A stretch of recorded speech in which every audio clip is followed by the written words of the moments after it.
할렐루야. 우리 앞뒤처럼 함께 인사하실 때 하나님께서 여러분들을 뜨겁게 사랑하십니다. 서로 인사해 주겠습니다. 하나님께서 여러분들을 뜨겁게 사랑하십니다. 할렐루야. 하나님께서 여러분을 뜨겁게 사랑하십니다. 할렐루야. 자, 함께 나누실 은혜의 말씀은 우리 창세기 2장 15절에서 17절까지의 말씀입니다.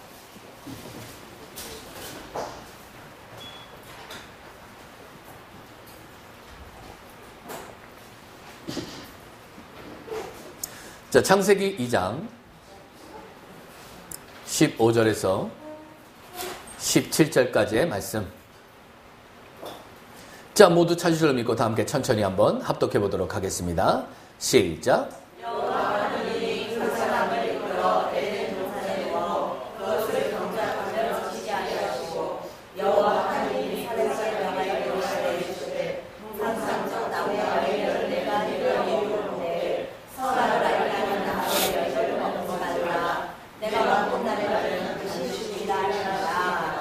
아멘. 자, 이제 오늘은 그 두 나무에 대해서 두 번째 시간을 좀 가지려고 합니다.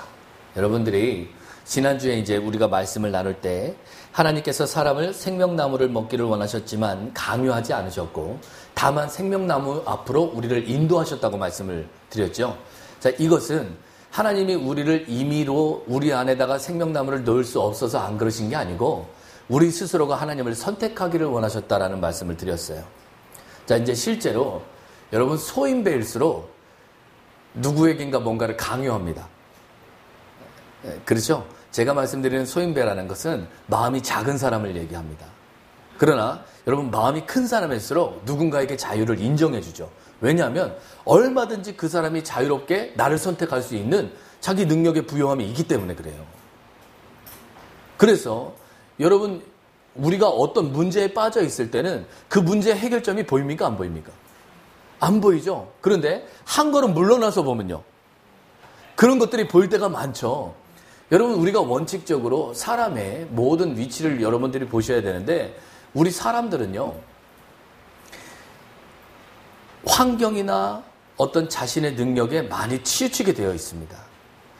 그래서 여유롭고 자유로울 때는 많은 것들을 자유롭게 선택하시고 많은 것들로부터 지혜를 바라실 수 있지만 사람이 갑자기 급박해지면 너무나도 지혜 없는 행동들을 할 때가 있어요. 그런데 그런 모든 것들을 통해서 여러분들이 느껴야 하실 것은 무엇이냐? 여러분 우리에게는 한계가 있다는 것이죠. 그러면 생명나무와 지식나무에 대해서 이제 우리가 지난주에 말씀을 나눌 때 여러분 생명의 반대는 뭐일 것 같다고 말씀을 드렸습니까? 그죠? 사망이어야 되는데 생명나무의 반대가 성경은 뭐라고 말씀하시나요? 선악을 알게 하는 지식나무래요. 여러분들이 여기서 좀 그 깨달음이 있으셔야 됩니다. 사단은 엄청나게 간교해요. 그리고 뭔가의 뒤에 숨어요. 그것이 악한 것이라면 여러분 스스로가 속지 않으실 겁니다. 그런데 여러분 잠언서 14장 한번 보시죠.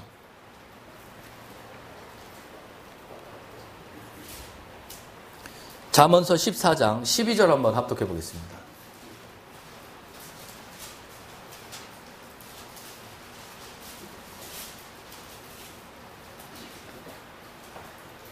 잠언서 14장 12절입니다. 자, 다 함께 천천히 한번 합독해 보겠습니다. 시작.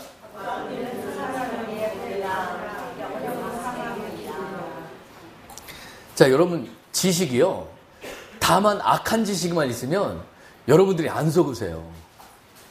근데 문제는 악한 나무만 있는 게 아니고 선한 것도 거기 있다는 데 문제가 있습니다. 자, 제가 지난주에도 이런 말씀을 드렸죠. 여러분 성경은 거룩한 것입니다. 그런데 사단이 주님을 공격할 때 마태복음 4장에 보면 주님을 시험할 때 뭘 갖고 시험합니까? 말씀 갖고 시험해요. 이 얘긴 즉슨 사단이 거룩한 성경의 말씀을 가지고도 얼마든지 선악의 지식나무로 인도할 수가 있다는 뜻이죠. 그래서 요한복음 5장 39절에서 40절에 보면 주님이 이런 말씀하십니다. 너희가 성경을 통해서 영생을 얻는 거로 생각하지 상고하거니와 그 성경이 나에 대해서 증언하는 건데 나에게는 오지 않는구나. 쉽게 말하면 여러분 성경의 목적은 우리가 누구를 향하기 위함입니까? 하나님을 향하기 위함이세요. 근데 열심히 성경을 읽긴 읽는데 누구한테는 안 가요? 하나님께는 안 가요. 또 여러분 율법도 좋은 겁니까? 나쁜 겁니까? 자, 여러분 출애굽기 21장 24절에 보면 여러분 눈에는 눈, 이에는 이라는 법이 있습니다. 이제 소위 신학자들이 동해보상법이라고 해서 똑같은 해를 입히는 법이다 이렇게 표현을 해요. 자, 예를 들어서 이제 그럴 리는 없지만 우리 김수리 권사님이 제 팔을 물었어요. 제 팔을 꽉 물었어요. 그래서 제 팔에 이빨 자국이 8개가 딱 났다고 한번 생각해 보세요. 그러면 여러분 동해보상법대로 하면 우리가 어떻게 해야 됩니까? 눈에는 눈, 이에는 이예요. 그러니까 이빨로 했으니까 어떻게 해야 돼요? 똑같은 그 자리에다가 똑같이 물어서 똑같이 자국을 내주면 돼요. 자, 그런데 여러분 왜 구약에서 동해보상법을 말씀하셨는가? 여러분 우리의 인간의 완악함 때문에 그런 거예요. 내가 물리고 나면 이거를 안 갚으면요 화를 안 푸는 거예요. 여러분 물었으면 내가 똑같이 물었으면 그 다음에 어떻게 해야 됩니까? 아니 저 사람이 나를 물어서 내가 화가 났어요. 그래서 그 사람 팔을 똑같이 물어줬어요. 그럼 여러분 내가 이제 물어줬으니까 그 다음부터 어떻게 해야 되셔야 돼요? 화가 풀리셔야 돼요. 이게 여러분 구약의 법이에요. 해가 넘어가도록 분을 품지 말래요. 그런데 여러분 상대방은 이빨로 물었거든요. 그런데 우리는 총이나 칼을 준비합니다. 똑같이 이빨을 준비하는 게 아니고 더 큰 걸 준비해요. 그 이제 상대방이 내가 총이나 칼을 준비한 걸 알면요. 상대방은 대포를 끌고 옵니다. 그러면 상대방이 대포를 준비한 걸 알면요. 이쪽은 빗을 내서 미사일을 준비해요. 그게 사람이에요. 그런데 여러분 그런 우리를 신약에서 마태복음 5장에 보면 주님 뭐라고 말씀하십니까? 원수가 줄이면요. 먹이래요. 오른뺨을 치면요. 오른뺨 갖고 되겠어? 승질 풀려? 왼뺨도 쳐. 갖다 대주라 합니다. 자, 여러분 여기서 기준을 한번 생각해 보십시오. 왜 구약에서는 동해보상법을 말씀하셨을까요? 여러분 우리 인간은요. 자기 화를 다스릴 수 있는 능력이 없어요. 왜냐? 여러분 이 선악과를 먹을 때 우리 육체 안으로 누가 들어왔습니까? 죄의 인격인 사단이 들어왔어요. 그리고 그 사단은요. 우리에게 억울한 생각을 한번 딱 주면요. 내가 죽을 때까지 잊어버리지 않는데요.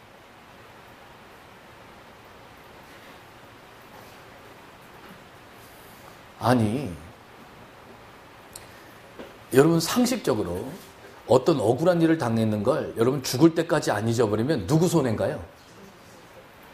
내 손해죠. 여러분 그 억울함이 떠오를 때마다 여러분 우라가 치밀고 우라가 치밀 때마다 나는 지혜를 잃고 선택권을 잘 못 선택해서 내 인생을 망치는 거죠.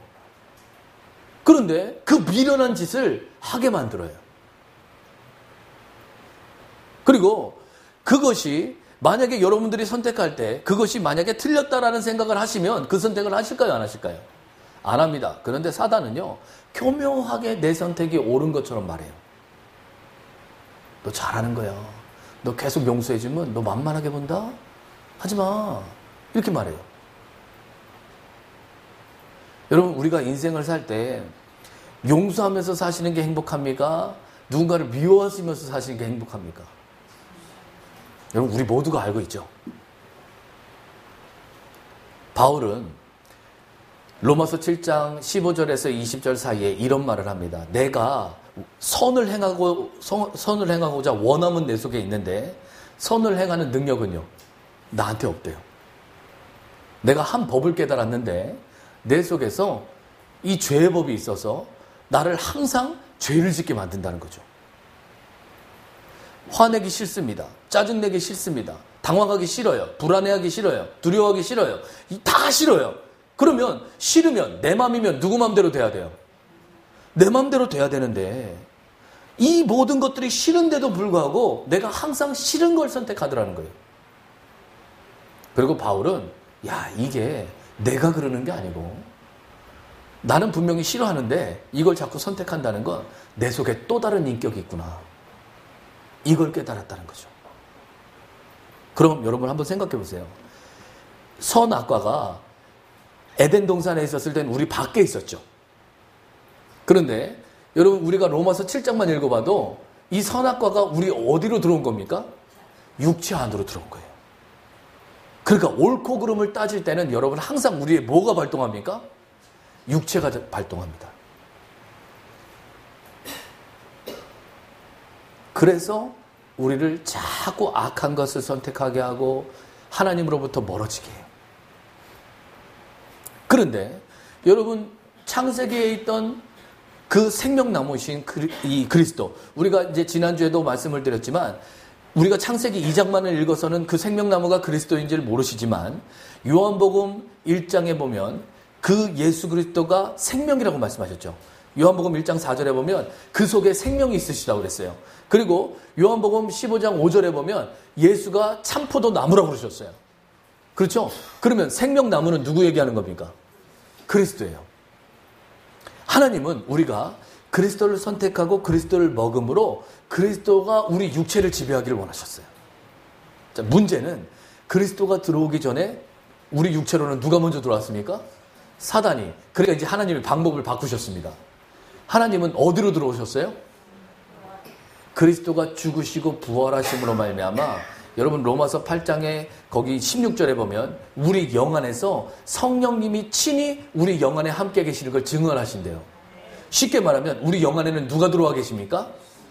하나님께서 들어와 계십니다. 그러면 여러분 이제 우주 안에서 어디서 전쟁이 벌어집니까? 자, 여러분 우리의 육체 가운데에는 누가 있어요? 사단이 있죠. 우리의 영 안에는요. 하나님이 있어요. 그 가운데 우리의 혼이 있습니다. 우리의 혼이 무엇을 선택하는지에 따라서 이 전쟁의 승패가 갈려요.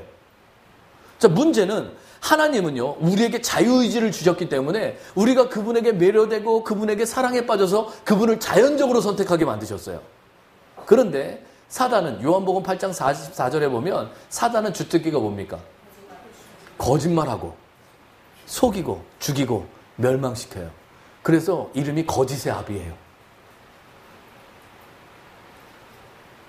자, 여러분 선교 혹은 전도, 여러분 이거 좋은 말입니까? 나쁜 말입니까?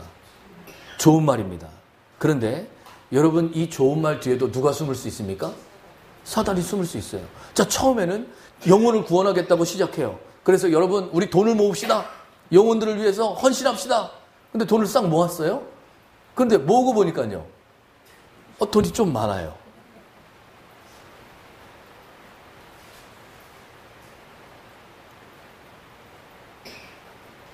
그 사도행전 5장에 보면 여러분 우리가 잘 아는 아나니아와 삽비라 얘기가 나옵니다. 그런데 아무도 아나니아와 삽비라에게 돈을 내라고 말하지 않았어요. 그런데 여러분 그 중에 바나바라는 사람이 자기 전 재산을 내서 하나님 앞에 헌신하고 그 헌신한 이유 때문에 사도들에게 칭찬을 받으니까 그게 셈이 났던 거예요. 그래서 자기도 선포합니다. 아이, 전 재산 내버려. 근데 막상 집에 가서 내려고 보니까요. 아까워요. 그래서 절반만 냅니다. 그런데 여러분 그때 베드로가 뭐라고 얘기하는지 한번 보시죠. 사도행전 5장입니다.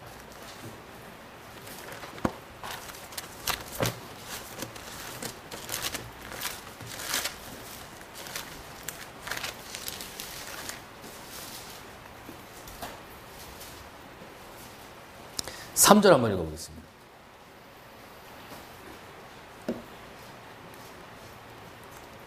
자, 다 함께 천천히 한번 합독해 보겠습니다. 시작.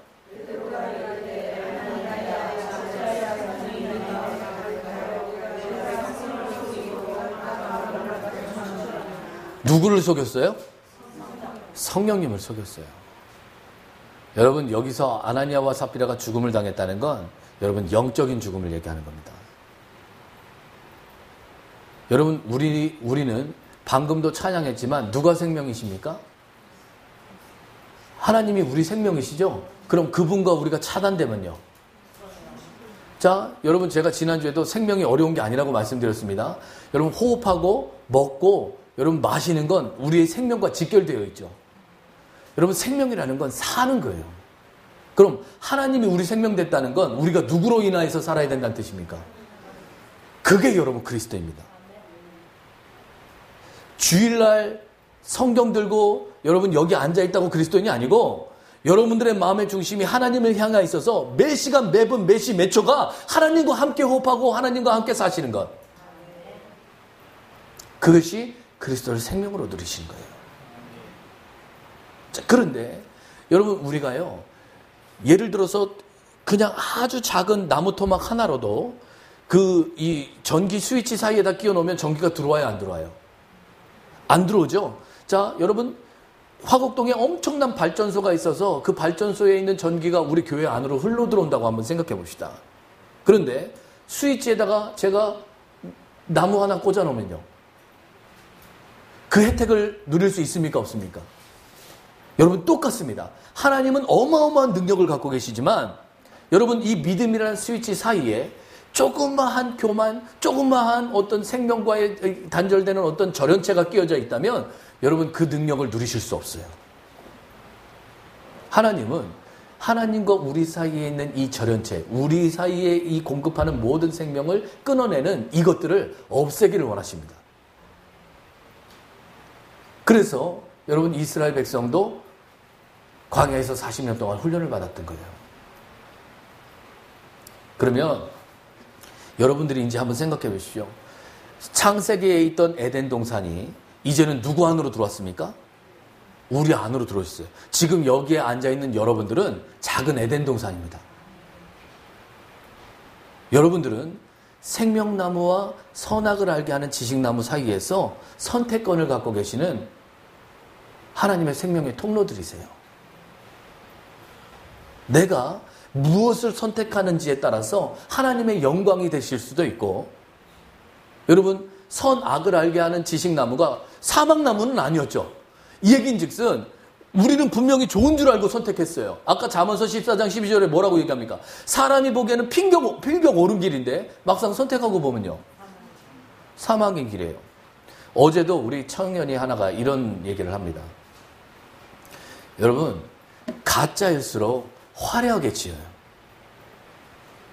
직장을 얻었는데 그 새로 얻은 직장이, 건물이 너무나도 아름답게 짓고 너무나도 깨끗하고 디자인도 잘 돼 있어서 이 친구가 그 직장을 얻을 때, 야, 이런 직장에서 진짜 일하면 내 꿈을 펼칠 수 있겠구나, 이런 생각이 들었다는 거예요. 그런데 마음 한켠에 깊은 곳에서 지금 생각해보면 그 직장을 선택하지 말라는 어떤 느낌이 있었다는 거죠. 그러면 누가 말리고 있는 겁니까? 주님이 말리고 있었어요. 그런데 이 청년이 솔직하게 이렇게 고백합니다. 내가 그 말림이 느껴졌는데 무시했대요. 왜냐하면 그 건물이 보험직도 하고 있음직도 하고 보기에도 너무 깔끔깔끔. 그래서 마치 내가 그걸 선택하지 않으면 안 될 것 같은 그런 느낌으로 다가왔다는 거죠. 그럼 여러분, 오늘날 하와도 그 선악과 주님이 분명히 먹지 말라고 하셨을 때는 그걸 쳐다도 안 봤는데, 사단이 유혹할 때 그 선악과를 얘기를 하고 나니까 그 다음부터 그게 어떻게 보입니까? 보암직부터 하죠. 뭘로 타고 들어와요? 여러분, 안목의 정욕에 딱 작동을 합니다. 그래서 여러분, 시각을 자극시켜요. 여러분, 언제 여러분들이 선악을 따지게 되십니까? 뭔가를 보실 때예요. 딱 보니 저거 딱 틀려먹었구만. 그럼 그 뒤는 생각할 필요도요, 없어요. 네, 왜냐? 내 눈에서 이미요, 뭐가 작동했습니까? 선악과가 작동했어요. 그러니까 자, 여러분, 우리는 그 깊은 내막을 알 수 없죠. 내막을 알 수 없지만 이미 내 마음에서 이게 아니라는 생각이 딱 들어버리면요, 그 다음부터는 마음의 문을 닫아버립니다. 그래서 여러분, 성경이 우리에게 무엇을 말씀하고 계시는지를 명확하게 아셔야 돼요. 우리의 싸움은 혈과 육의 싸움이 아닙니다. 이런 것들에 대한 분별력을 가지시고 사단이 얼마든지 우리의 마음을 뺏어서서 하나님으로부터 절연시키는, 하나님과의 관계로부터 멀어지게 할 수 있는 능력이 있다는 걸 아셔야 돼요. 그래서 깨어서 기도하셔야 됩니다. 그걸 구분할 능력이 우리에게 없기 때문에, 주님의 빛이 우리에게 임해야 우리가 그것을 구분할 수 있기 때문에 우리는 더 많은 그리스도를 필요로 하는 사람들이죠. 그러면 이제 이렇게 한번 생각해 보시죠. 여러분, 오늘 본문에 보면 창세기 2장 15절에 이런 말씀을 하십니다. 하나님이 우리 사람들을 그 에덴 동산으로 인도하시고 우리에게 임무를 맡기셨어요. 그렇죠? 임무가 뭡니까? 경작하고 지키는 거예요. 자, 그러면 여러분, 경작이 뭔지 한번 생각해 보시죠. 여러분, 경작이 뭐 하는 겁니까? 그렇죠. 여러분, 땅을 개간하시는 겁니다. 마태복음 13장 잠깐 보시겠습니다.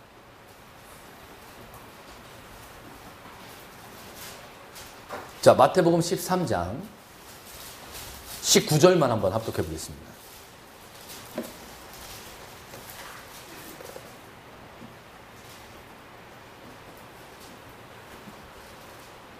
자, 다 함께 천천히 한번 합독해 보겠습니다.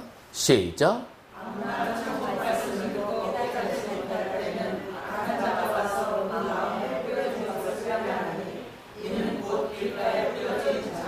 자, 여러분, 땅이 결국은 뭐래요? 마음이라고 그러죠? 씨 뿌리는 자의 비유를 통해서 주님이 설명을 하십니다. 그럼 땅을 경작한다는 건 우리의 어디를 경작하는 겁니까?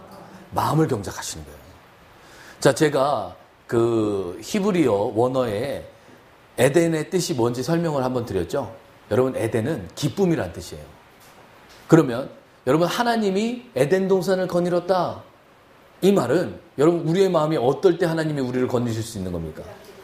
여러분, 항상 기뻐하라 그러셨죠? 왜요? 여러분들의 마음이 기쁠 때 하나님이 건지실 수 있어요. 그럼 사단은 어떻게 할까요? 안 기쁘게 합니다. 그걸 뺏어가요. 그리고 뺏어가는 첫 번째가 뭡니까? 여러분들의 눈을 작동시킵니다. 저거 봐, 저거 봐, 이래요. 봤어요? 봤더니요, 이란 뽀글뽀글 왜 저래? 막 이렇게 만들어요. 그러면 여러분, 이미 여러분 마음 가운데 누가 못 거니세요? 여러분 스스로가 인정하실 겁니다. 이미 평강을 뺏겼어요. 그걸 보는 순간 이미 평강을 뺏겼어요. 그러면 여러분, 영적인 지각이 있는 사람이라면 평강을 뺏겼을 때 누구를 찾으셔야 돼요? 주님을 찾으셔야 돼요. 그런데 여러분, 그게 되시던가요? 안 됩니다. 여러분, 단언컨대 그게 우리는 안 돼요. 왜냐? 이미 빼앗긴 평강을 되찾아올 능력이요, 우리한테 그게 없어요. 그래서 여러분, 경작한다는 말은 여러분들의 마음을 계속 부드럽게 하는 겁니다. 여러분, 제가 주님을 영접하고 지금 가장 행복한 것 중에 하나는, 저는 아주 민감한 사람이었어요. 제가 어릴 때 너무 일찌감치 사업을 시작하다 보니까 제가 나이가 어리다라는 것에 컴플렉스가 있었어요. 그래서 어려서 사업을 할 때는 정장을 벗어본 적이 없어요. 왜냐하면 흐트러진 모습을 보면 사람들이 나를 함부로 대할까 봐. 그런데 처음에는 정장을 입는 걸로 시작했던 것이 시간이 흐를수록 자꾸 결벽증으로 가요. 제가 어느 정도로 심해졌냐면 운전을 할 때 삶은 장갑을 꼈습니다.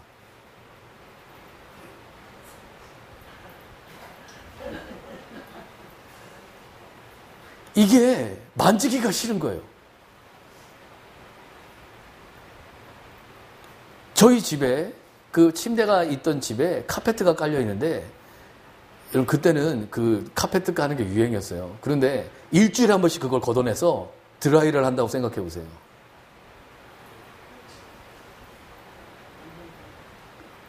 여러분 누가 놀러 오죠? 그러면 그 놀러 온 그 사람이 앉아있던 자리만 보여요. 어디 가서 엄한 데 앉아있다 왔을 텐데.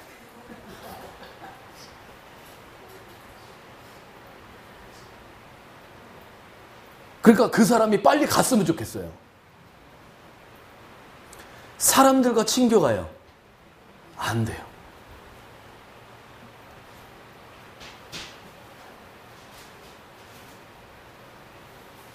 여러분 사단은요. 우리를 완전한 극단의 자리로 끌고 갑니다. 그리고 그것이 옳은 양 설명해요. 만일 그때 당시에 제가 그런 것들이 잘못됐다라는 걸 깨달았으면요. 해결될까요? 아니에요. 여러분 나중엔 제가 지쳐서 안 하고 싶은데 안 하게가 안 돼요.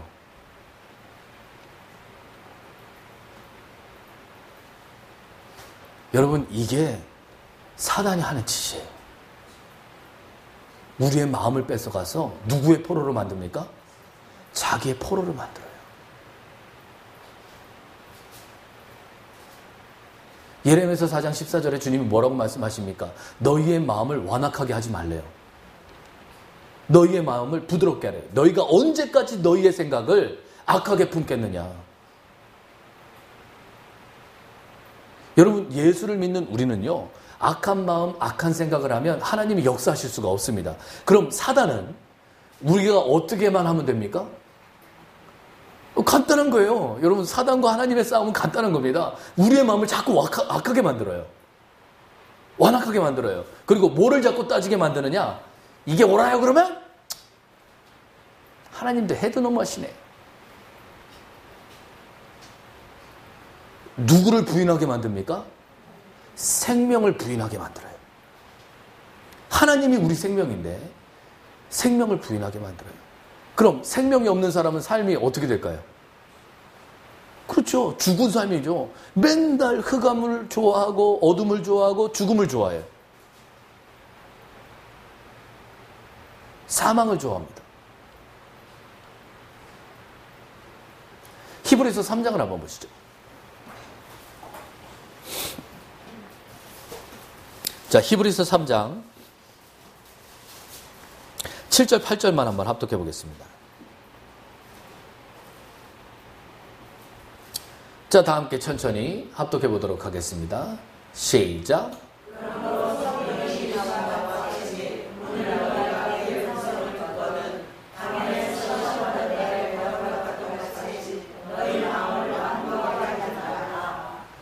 자, 여러분 이스라엘 백성이 왜 가나안 땅을 약속받고도 가나안 땅에 못 들어갔습니까? 그렇죠. 맨날 하나님이 하늘에서 만나를 공급하고 물이 없으면 물을 공급해 주는데도 맨날 없는 것만 생각해요. 애굽 땅에 있었을 때는 마늘도 먹고 파도 먹고 막 광야에 있었더니 여러분 처음에 만나를 먹을 때 그들이 뭐라고 그랬느냐? 꿀맛 같다고 했습니다. 그러더니 중간 한층 가니까 기름 섞은 과자 같다고 그러더니 나중에 불평불만이 쌓이니까 뭐라고 얘기합니까? 박한 식물이래.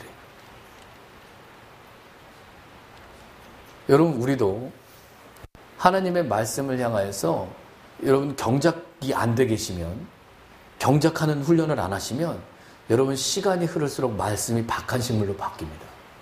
하나님이 맨날 누구만 갖고 그래요? 나만 갖고 그래. 처음에는 나는 죽고 예수가 사는 이 복음이 너무나도 달콤해요. 맞아. 그래서 안 됐었구나. 내가 죽어야 그리스도가 사시는데 할렐루야. 주여 기꺼이 나를 넘깁니다. 그런데 여러분 자 보세요. 넘길 때도 사단이 그 다음부터 어떻게 하느냐. 우리더러 하라 그래요. 이게 또 지식이에요. 주님께 맡기는 게 아니고 누가 하도록 합니까? 내가 하도록 해요. 2주 전에 우리 청년 중에 한 명이 제가 이제 그 기도 훈련을 시켰더니 매일 시간을 정해놓고 하나님 앞에 5분이면 5분, 10분이면 10분 기도를 해라. 그러니까 이 청년이 말이 5분 그건 뭐 간단할 줄 알았다는 거예요. 그런데 막상 진짜 그 시간을 지키려고 하니까요. 이게 힘들더라는 거예요.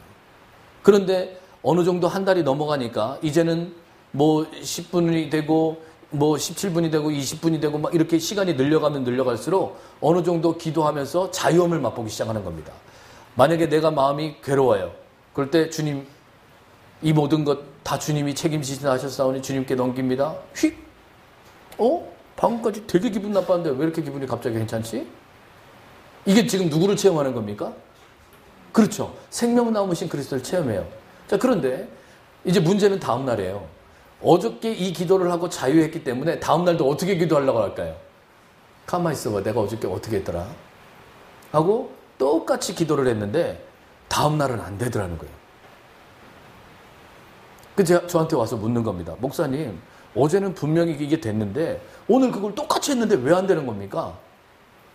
자, 어제는 영을 따라 했고 오늘은요. 그 체험을 따라 한 거예요. 체험을 따라 한 것이 곧 뭡니까? 그게 여러분 내 지식을 따라 하시는 거예요. 왜 여러분 보라 새 것이 되었다다 말씀하셨을까요? 영의 인도는요. 날마다 새 겁니다. 어제 했던 게 오늘 될 수가 없을 수 있으세요. 그러니까 누구만 자꾸 바라보셔야 돼요. 그러니까 한 시간도 여러분 주님을 놓치실 수가 없어요. 그러니까 누가 영의 사람이냐면 여러분 간단합니다. 매 시간 매분 매초를 누구한테 관심 두는 사람. 그분만 생각하는 사람. 그게 영의 사람이에요. 여러분 생명의 원칙이 의지라면 예를 들어서 우리가 숨 쉬는 걸 끊을 수 없고 여러분 먹는 걸 끊을 수 없고 마시는 걸 끊을 수 없듯이 생명의 원칙이 하나님을 의지하는 거라면 여러분 이거를 아신 분들은 선악을 알게 하는 지식나무의 원칙이 뭔지 아실 거예요. 분리되는 겁니다. 의지의 반대는요. 분리예요. 자, 여러분들이 머리를 딱 쓰는 순간부터 누가 필요 없습니까?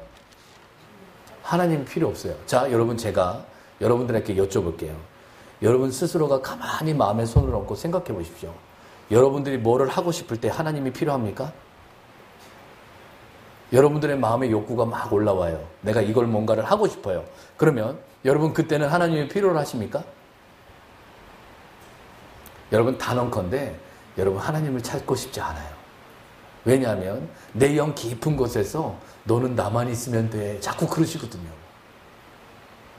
그런데 나는 뭔가 또 다른 게 필요해요. 그러면 내 영의 소리를요. 못 들은 척합니다. 그럼 여러분 뭐가 여러분 경작을 안 하는 겁니까? 못 들은 척 하시는 거예요. 내 마음속에서 말씀하시는 영의 인도를 내가 못 들은 척 하시는 거예요. 예를 들어서 우리가 남편과 싸움을 해요. 그런데 싸움할 때 내 속에서 주님은 뭐라고 말씀하십니까? 계속 하라고 그래요? 그만하라고 그래요? 그만하라고 그래요. 그럼 그만하라고 그러면 어떻게 하셔야 됩니까? 그게 경작하시는 거예요. 그런데 그만하라는데 안 들려요. 저 사람 말만 안 들려요. 저 사람 말만 들려요. 이렇게 하신다면 여러분 오늘 히브리서 3장 7절에 내 마음을 내가 어떻게 하는 겁니까? 완고하게 하시는 거예요. 사단은 저와 여러분들이 하나님만 의지하지 않으면 돼요.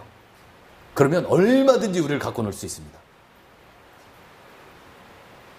우리를 가지고 장난칠 수 있어요. 왜? 우리보다 능력이 세요. 지혜로워요.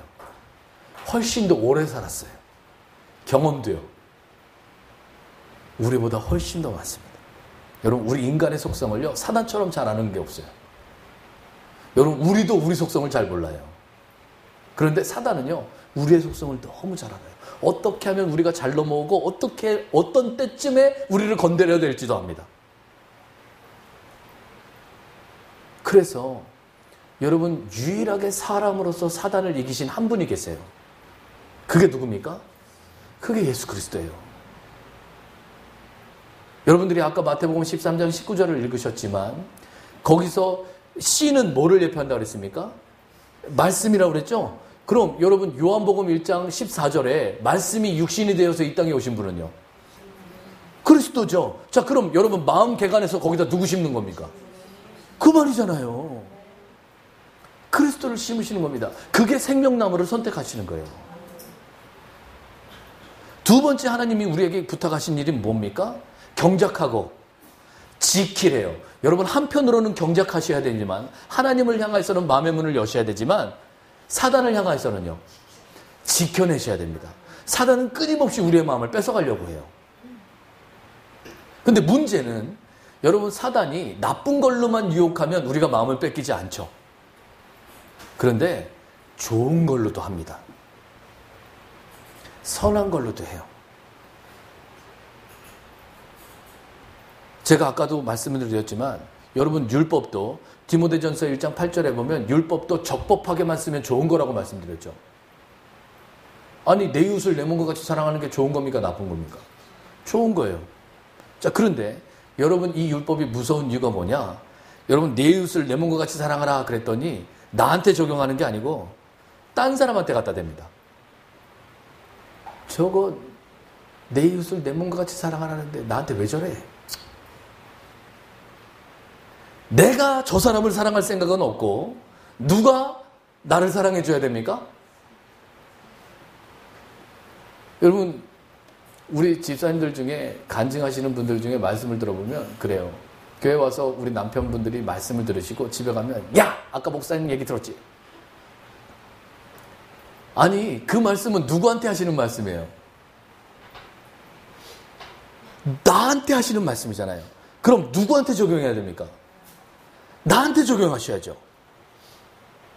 그런데 여러분, 이걸 다른 사람한테 적용합니다. 그리고 내가 지금 그러고 있는 걸요, 몰라요. 이게 무서운 겁니다. 여러분, 그 율법을 적법하게만 쓰신다면 나쁠 게 없습니다. 왜?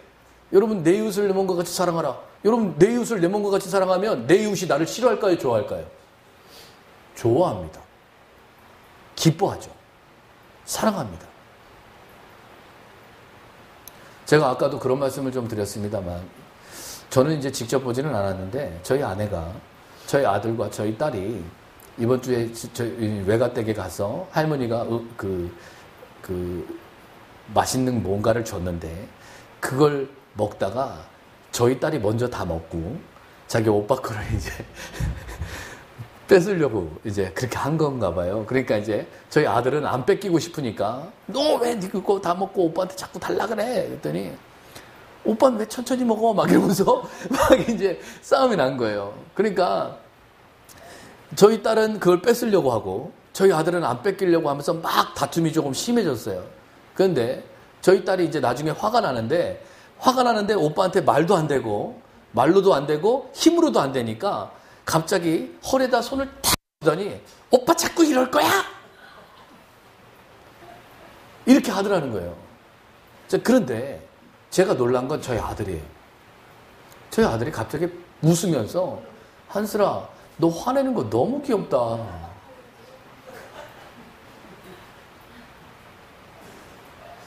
그 모습을 보면 저희 아내도 웃었다는 겁니다. 그런데 저는 그 얘기를 들으면서 여러분, 저희 아들과 저희 딸은 3살 터울밖에 안 납니다. 근데 3살 차이만 나도 싸우지 않아요. 그죠? 양보할 줄 알아요. 왜 웃었을까요? 동생이 뭘로 보이니까요? 자기보다 동생으로 보이니까요. 그럼 여러분, 우리가 영적인 나이를 한번 생각해 보시죠. 우리가 만일 안 믿는 자랑 싸운다면요, 지금 그 안 믿는 분하고 나하고 영적인 나이 차이가요, 없다는 거죠. 여러분, 심령이 상할 때는 이런 데에 상하셔야 돼요. 내가 예수를 영접하고 그 예수 그리스도를 주인으로 삼는다면서 어떻게 내가 안 믿는 자하고 다를 바가 없습니까? 어떻게 그 사람들보다도 나을 게 없습니까? 적어도 우리 믿는 자들 통해서, 믿는 자들 사이에서 내가 안 나은 건 어쩔 수 없다고 쳐도 어떻게 안 믿는 자들만큼 못하다라는 소리를 들을 수 있습니까? 이 얘기는 즉슨 경작하고 지키는 훈련이요. 전혀 안 돼 계시는 거예요.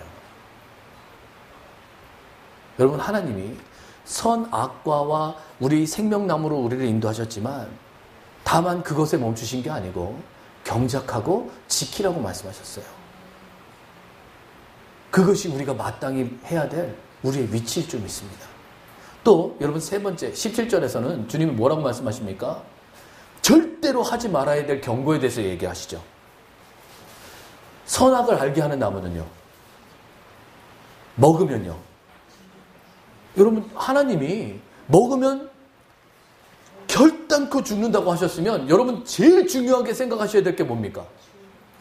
여러분, 옳고 그름에 대한 판단을 하시면 안 돼요. 그게 하나님이 유일하게 우리에게 경고하신 겁니다. 먹을 때 선악을 기준으로 삼지 마라. 그러면 너희가 얼마든지 사단의 속임에 속을 수 있다. 반드시 영이 죽을 수 있다. 그러나 여러분, 오늘날 우리 믿는 자들을 한번 보시죠. 옳으네 그르네 판단하는 걸요, 두려워하지 않습니다.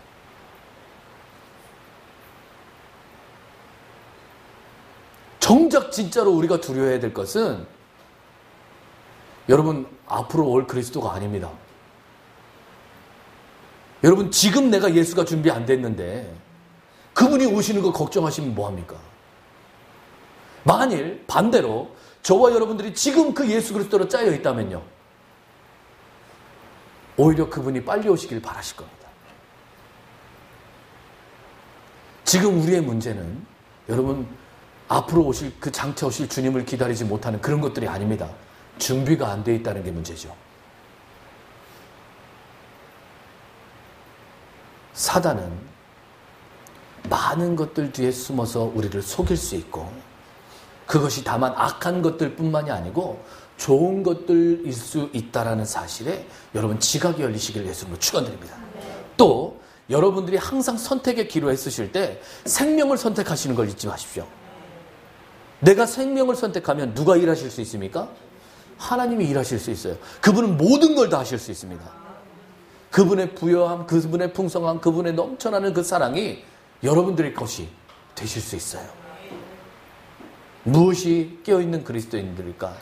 여러분, 나눠드린 프린트물에 보면 제가 무슬림에 대해서 좀 설명을 했습니다. 거기 무슬림들은 그 육신오행이라는 걸 해요. 말 그대로 여기 한자 성어대로 보시면 육신이라는 건 6가지의 믿음이에요. 믿을 신자 있잖아요. 6가지의 믿음의 행위입니다.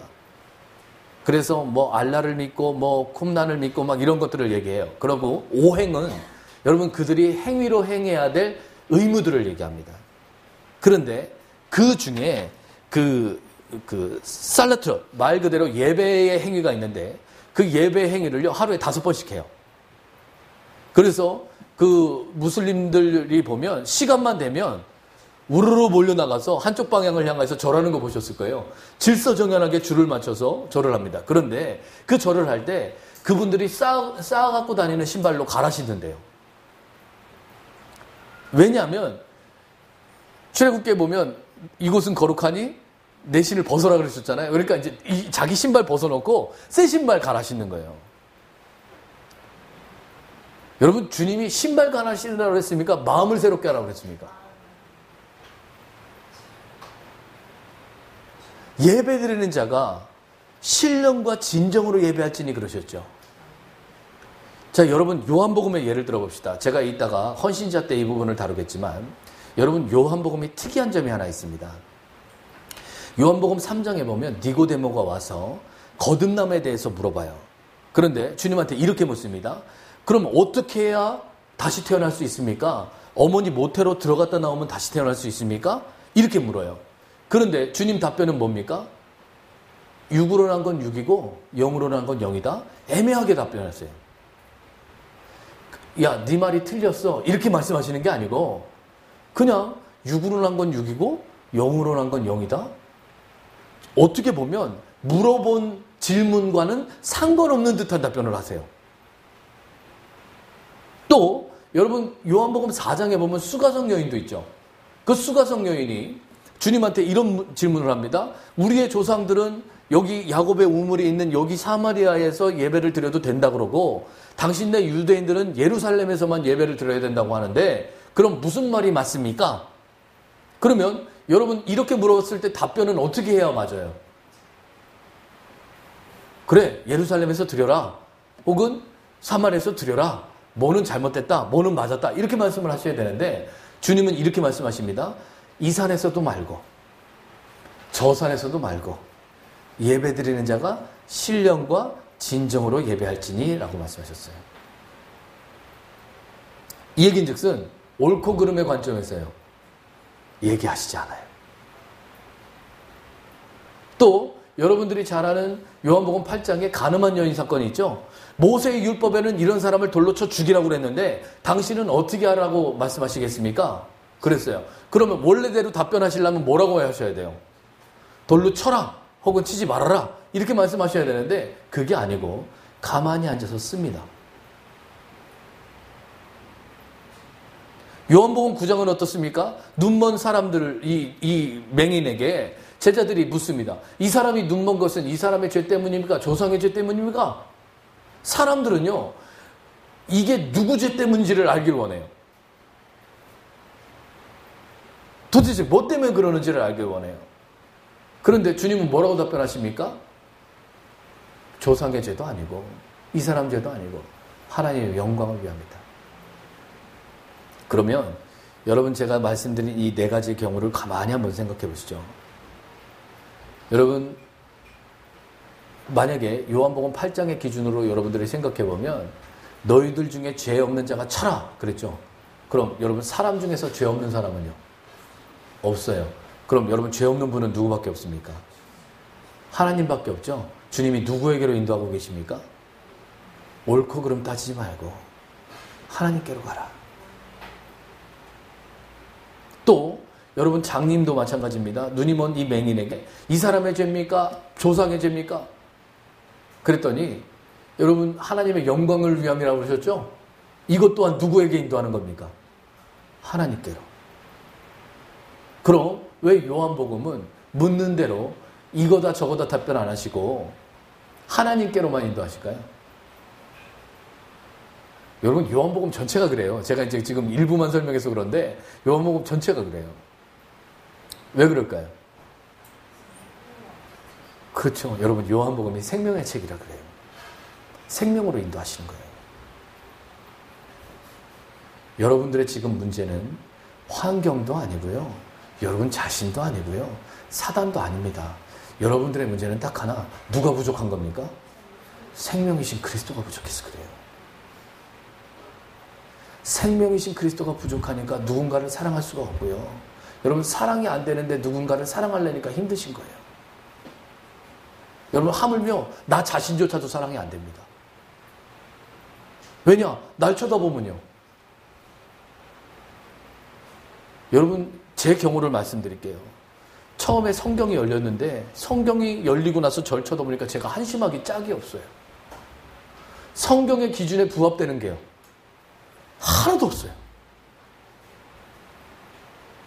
그래서 여러분 맨날 제가 주님 앞에 나가서 기도할 때 웃으면서 기도했을까요? 울면서 기도했을까요? 울면서 기도했습니다. 하나님 나 좀 어떻게 좀 해달라고. 그런데 주님은 앞으로 어떻게 해줄 거라고 하셨습니까? 다 이뤘다고 말씀하셨습니까? 무엇이 예수를 믿는 믿음 안에서 사는 것인가? 사단은 주님이 다 이룬 사실을 인정하지 못하도록 하고 믿지 못하도록 해서 끊임없이 옳고 그름의 관점으로 생각하게 만들어요.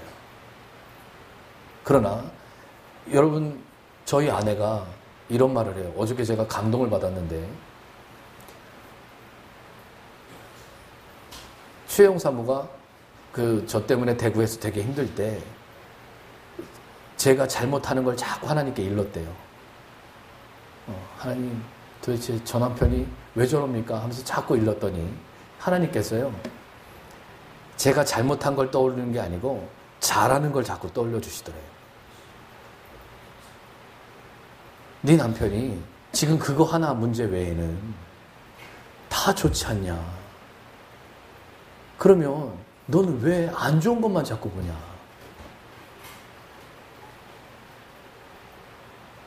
그래서 제가 뭐라고 그랬느냐?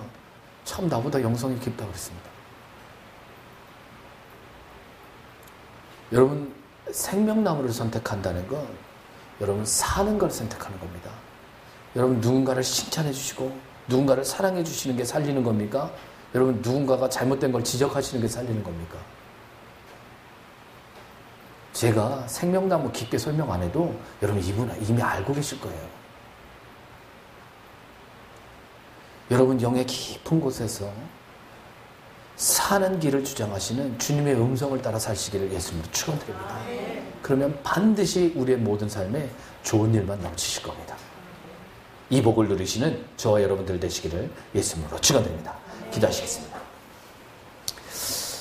할렐루야. 사랑이 많으시고 긍휼이 많으신 하나님, 주님은 우리를 생명나무로 이끄시고 그 나무를 경작하고 지키라고 말씀하셨습니다. 저와 우리 모든 성도 여러분들이 우리의 모든 마음 가운데 그리스도를 더욱더 지키고 경작할 줄 아는 지각이 열리게 하여 주시어서 날마다 우리의 모든 선택이 모든 생명을 살리는 귀하고 복된 역사로 넘치게 하여 주시옵소서. 우리 모든 성도 여러분들의 가정, 우리 모든 성도 여러분들의 직장, 우리 모든 성도 여러분들의 가족과 그 자녀와 남편과 아내가 살아나는 은혜가 있기를 소망합니다. 경작하는 법을 배우게 하시고 누리는 법을 알게 하여 주시옵소서. 이 모든 말씀 살으셔서 역사하시는 우리 구주 예수 그리스도의 받들어 감사하며 기도드렸사옵나이다. 아멘. 다 함께 찬송가 411장 찬양 드리며 주님 앞에 기도하는 시간 갖도록 하겠습니다.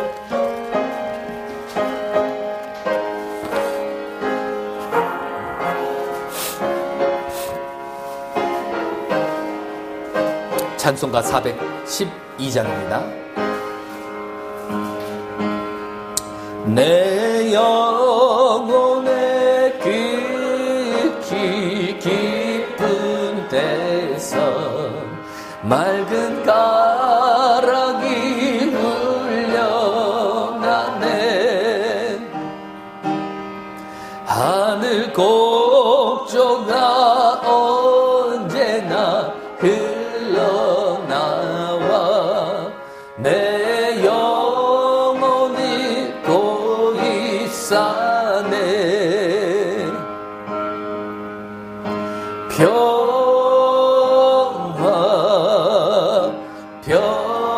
평화로다.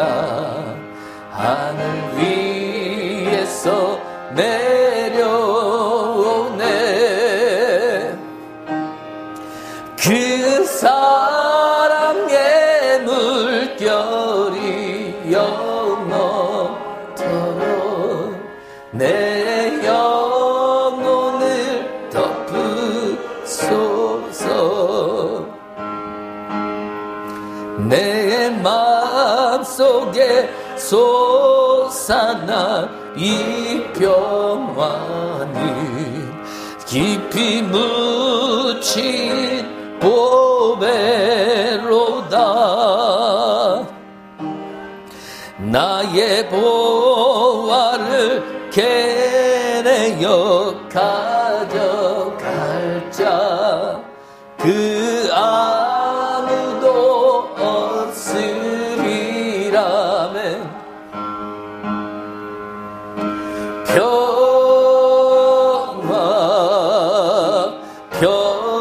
평화로다. 하늘 위에서 내려오네. 그 사랑의 물결이 영원토록 내 영혼을 덮으소서. 내 영혼의 평화가 넘쳐남을 주의 큰 복을 받으리라. 내가 주야로 주님과 함께 있어 내 영혼을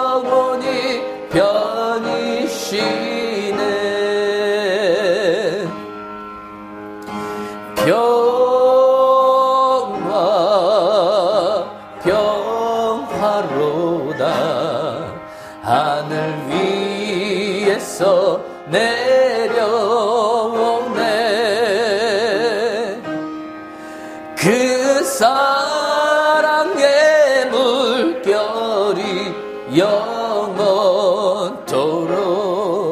내 영혼을 덮으소서. 이 땅 위에 험한 길 가는 동안 참된 평화가 어디 있나. 우리 모두 다 친구 삼아 참 평화를 누리겠네.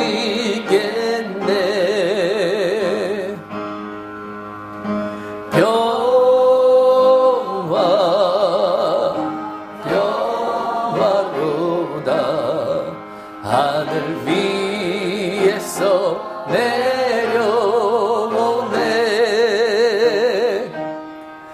그 사랑의 물결이 영원토록